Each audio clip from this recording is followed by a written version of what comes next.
बॉलीवुड में ये एक्ट्रेस तिब्बत से आई। स्कूल ने बदलवाया धर्म। जानिए क्यों। बॉलीवुड में 1940 और 1950 के दशक में चर्चित कॉमेडियन हुए हैं।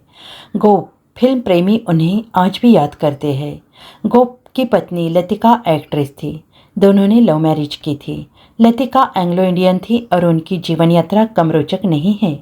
मुंबई ने हमेशा देश दुनिया के हर कोने से टैलेंट को आकर्षित किया है। यही वजह है कि फिल्म इंडस्ट्री में एक दौर में धर्म, जाति और प्रदेश का भेदभाव लंबे अरसे तक नहीं रहा। क्या आप जानते हैं कि 1950 के दशक की चर्चित एक्ट्रेस तिब्बत से आई थी? यही नहीं, वह जन्म से बौद्ध थी, मगर स्कूल में उनका धर्म परिवर्तन किया गया। अपना एक्टिंग के साथ डांस के लिए चर्चित रही लतिका ने एक फिल्म में राज कपूर के साथ भी काम किया था। लतिका की कहानी रोचक है। उनके पिता ऑस्ट्रेलियाई मूल के थे, जबकि मां तिब्बती थी। 13 अक्टूबर को 1926 में लतिका का जन्म हुआ। दार्जिलिंग में जन्मी लतिका का मूल नाम हुंगू लामू था। उनके माता पिता की आस्था बौद्ध धर्म की थी। उनके पिता दार्जिलिंग के महाराजा के अस्तबल में घोड़ों के ट्रेनर थे। जब लतिका छोटी थी तभी उनका निधन हो गया। उनकी मां ने दूसरा विवाह किया और बेटी को कलिम्पोंग के अनाथ लड़कियों के स्कूल में पढ़ाई के लिए भेजा दिया।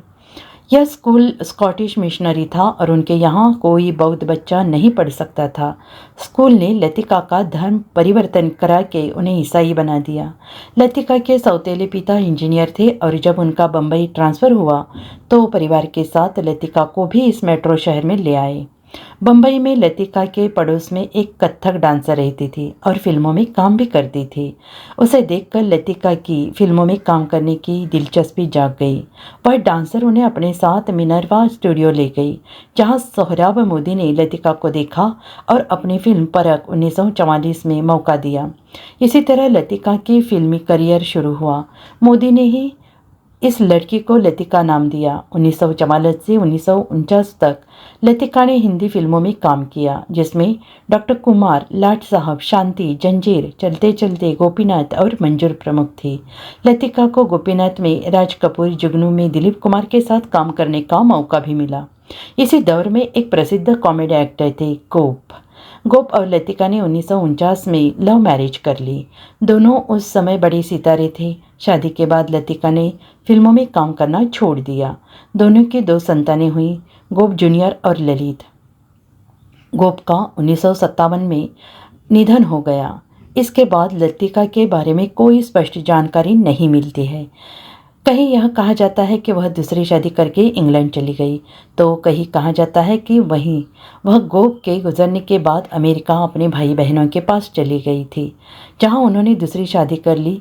दूसरी शादी से उनकी एक बेटी भी है। कॉमेडियन गोप। दुनिया में शायद ही कोई दूसरा कलाकार होगा जिसे गोप जैसी मौत मिली होगी। ये बात अपने आप में थोड़ी आश्चर्यजनक और अफसोसजनक है कि आज के दौर के बहुत ही कम सिने प्रेमियों ने भारतीय सिनेमा के शुरुआती दौर के पॉपुलर कॉमेडियंस में से एक गोप का नाम सुना है। हालांकि गोप साहब पर फिल्माया गया 1949 की फिल्म पतंगा का गीत मेरे पिया गए रंगून, वहाँ से किया टेलीफोन आज भी उतना ही कर्णप्रिय और लोकप्रिय है जितना ही हमेशा रहा। गोप को भले ही आज के दौर में भुला दिया गया हो, लेकिन 40 और 50 के दौर में वो भारत के स्टार कॉमेडियन थे। गोप साहब का जन्म 11 अप्रैल 1913 को सिंध के हैदराबाद में रहने वाले एक सिंधी हिंदू परिवार में हुआ था। अब ये इलाका पाकिस्तान में पड़ता है।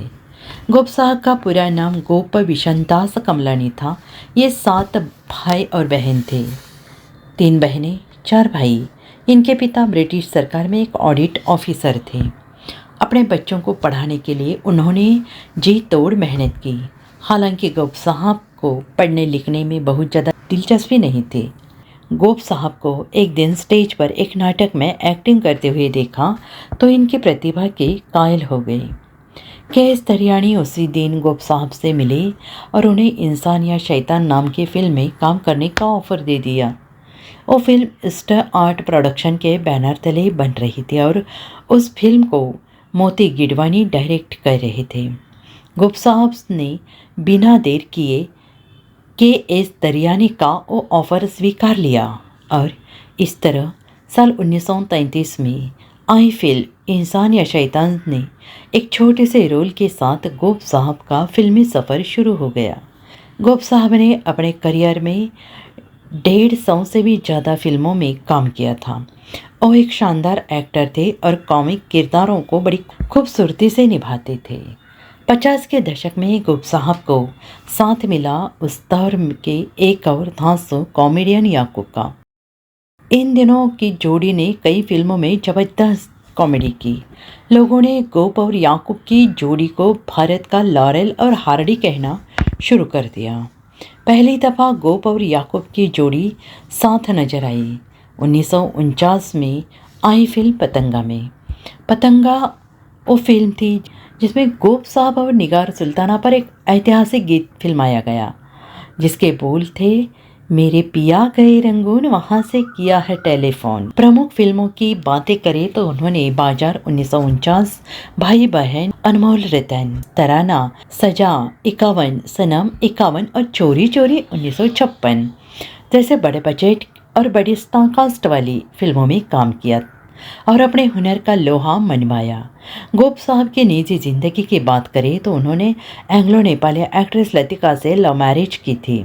अपने करियर के एक दौर में गोप साहब ने निगेटिव शेड वाले कैरेक्टर्स भी प्ले किए थे। हालांकि उनके निभाए निगेटिव कैरेक्टर्स में कॉमिक टच भी हुआ करता था। दिलीप कुमार मधुबाला स्टारर तराना में गोप ने एक कॉमिक टच वाला निगेटिव रोल ही निभाया था। एक वक्त ऐसा भी आया था जब गोप साहब ने फिल्म प्रोडक्शन में भी हाथ आजमाया था।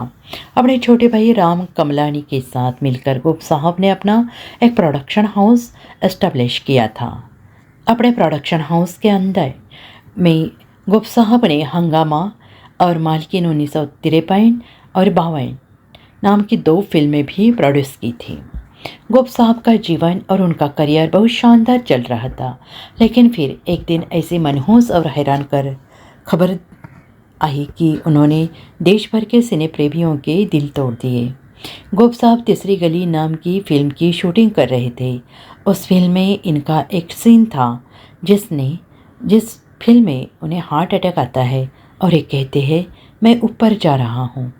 जैसे ही गोप साहब ने ये डायलॉग बोला और वो ज़मीन पर गिरे, शूटिंग स्थल पर मौजूद हर किसी ने गोप के लिए तालियां बजाई, लेकिन काफ़ी देर तक जब गोप साहब नहीं उठे तो उन्हें उठाने की कोशिश की गई, मगर तब तक गोप साहब इस दुनिया से जा चुके थे। वो फिल्मी सीन उनकी ज़िंदगी का असल किस्सा बन गया। उस दिन गोप साहब को सच में एक तेज हार्ट अटैक आ गया और 19 मार्च साल 1957 में गोप साहब की मौत हो गई। पूरी दुनिया में शायद ही ऐसी मौत किसी और कलाकार को मिली हो जैसे गोप साहब को मिली थी। गोप साहब की मौत की खबर ने फिल्म इंडस्ट्री में सनसनी फैला दी। उनकी मौत के कुछ समय बाद उनकी पत्नी लतिका ने अपने बेटे के साथ लंदन शिफ्ट हो गई। गोप साहब की कुछ फिल्में उनकी मृत्यु के बाद ही रिलीज़ हुई थी।